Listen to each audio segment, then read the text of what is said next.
Welcome to my channel, students. Shraddha Maths powered by NK Mishra.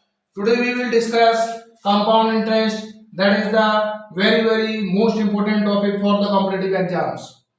And in every competitive exams, two or more than two questions are asked in SSC, railway, or many more other exams. So first question is that अगर कोई धन 15 वर्ष में चक्रवृद्धि ब्याज की दर से अपने का 27 गुना हो जाता है तो 25 वर्षों में यह कितना गुना हो जाएगा। क्वेश्चन कह रहा है अगर कोई धन 15 वर्ष में चक्रवृद्धि ब्याज की दर से अपने का 27 गुना हो जाता है तो 25 वर्षों में यह कितना गुना हो जाएगा। 15 वर्षों में यानी कि 15 वर्षों में कितना हो रहा है, 27 गुना हो रहा है। 27 को लिखा जा सकता है 3 पे घात 3, क्योंकि 3 3 का 9 दिया 27। 25 वर्ष में पूछ रहा है, 5 वर्ष का निकालेंगे। 15 से 5 वर्ष कैसे आया, जब 15 में 3 का भाग दिया तो 5 वर्ष आया। उसी प्रकार से जब 15 में 3 का भाग दिया तो इसमें भी 3 का भाग देंगे घात में, तो 3 पे घात 1 बनेगी। अब हमें निकालना है 25 वर्षों में यह कितना गुना हो जाएगा। 25 वर्ष, 5 वर्ष का पता है, 25 वर्ष का निकालना है 25 वर्षों में। तो देख सकते हैं कि ये जो है इसका 5 गुना है 25। अगर ये 5 गुना है तो यहाँ पर जो घात है इसका भी 5 गुना करेंगे, और एक में अगर हम 5 का गुना करेंगे तो 3 पे घात 5 बनेगी, और 3 पे घात 5 को हल करेंगे तो 3 3 का 9, 9 दिया 27, 27 दिया 81, 81 दिया 243 गुना। देख सकते हैं किस ऑप्शन में 243 गुना दिया गया है। B option is the correct answer of this question. Question number 2 आपके सामने लिखा हुआ है, और इस क्वेश्चन से समझने से पहले अगर आपने अभी तक चैनल को सब्सक्राइब नहीं किया है तो अवश्य रूप से कर लीजिए, और चैनल को शेयर भी करना है। अगर कोई धन 27 वर्ष में चक्रवृद्धि ब्याज की दर से 64 गुना हो जाता है तो कितने समय में वह 512 गुना होगा। 4 ऑप्शन, 45 वर्ष, 42.5 वर्ष, 36 वर्ष, 40.5 वर्ष। तो हमें क्या निकालना है, समय निकालना है। तो जो भी चीज निकालनी है उसको इधर रखना है, ध्यान रखना है। तो समय निकालना है 64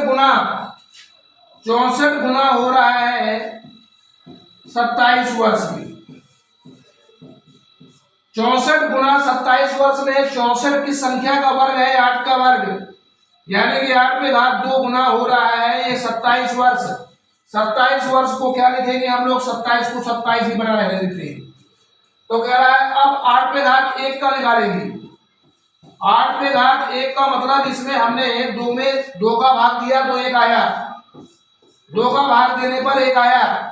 तो 27 में भी 2 का भाग देंगे तो 27/2 ये संख्या बनेगी 13.5।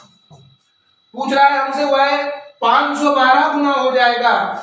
512, 8 पे घात 512 को क्या लिखा जा सकता है 3, क्योंकि 8 का घन 512 होता है, तो 8 पे घात 3 गुना होगा।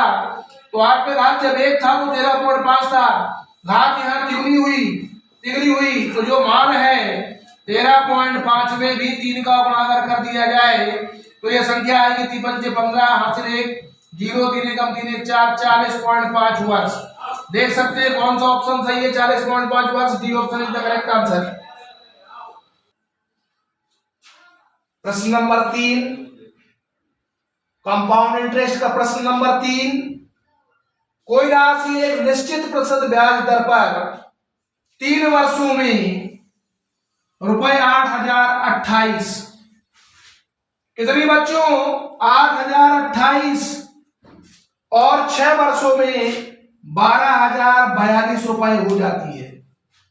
जब ब्याज वार्षिक संयोजित होता है, वर्ष में इकट्ठा हो रहा है, तो राशि कितनी है, राशि मतलब मूलधन निकालना है। तो मूलधन को P से रिप्रेजेंट किया, और 3 वर्ष में ये कितनी हुई 8028 रुपए। 6 वर्षों में यही राशि 12042 होती है, तो 3 तो लिख चुके हैं, तो 6 में से 3 गए तो अगले 3, तो ये मिला के हो गए 6 वर्ष। 3 + 3 6, यहाँ 6 नहीं लिख रहा है, आपको ध्यान रखना है। तो कितना होता है 12,042 रुपए। अब यहाँ पे गौर करना है, ये देखना है पी का मान ज्ञात करने के लिए पता होना चाहिए, क्योंकि समान रूप से राशि संयोजित हो रही है। 8,028 का 12,042 कितना गुना है? तो 3/2 गुना है।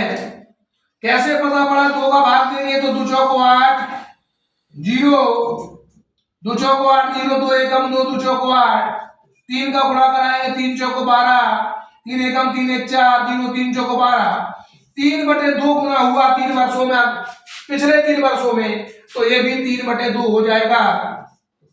तो P गुणा 3/2 बराबर में 8,028, 808, 8028, 3 से इसको काट दीजिए, 3 दूनी 6, 2 0, 2 0, 3 चिंग 18, 2 2 3 7 21, 3 चिंग 18, 2 का इधर क्रॉस मल्टीप्लिकेशन करा दीजिए, 2 चिंग 12, हासिल 1, 2 7 14, 15 5 हासिल 1, 2 चिंग 12 13 3 हासिल 1, 2 दूनी 4 1 5, 5,352 रुपए।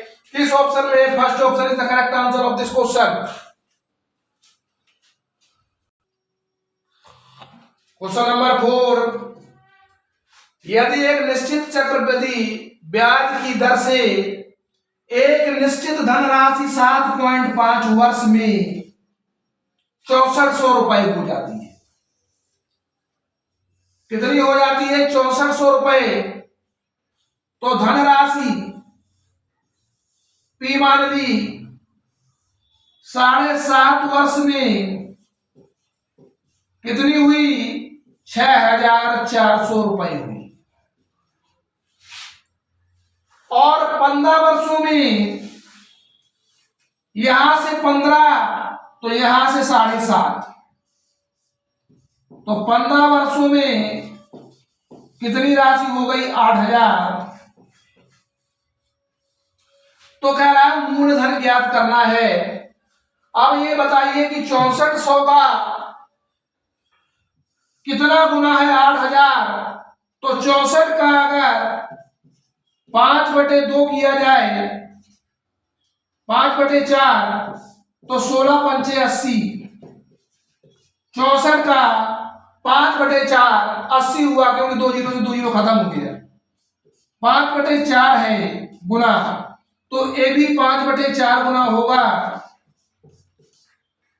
तो 5P गुणा 5/4 बराबर 6400।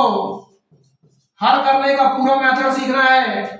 5 से इसको काटिए, 5 एकम 5, 1 4, 5 दूनी 10, 4 0, 5 अट्ठे 40 0, 4 का गुणा कराइए, 4 अट्ठे 32 का 2 हासिल 3, 4 दूनी 8 3 11, 4 एकम 4 1 5, 5,120 किस ऑप्शन में है? C option is the correct answer of this question.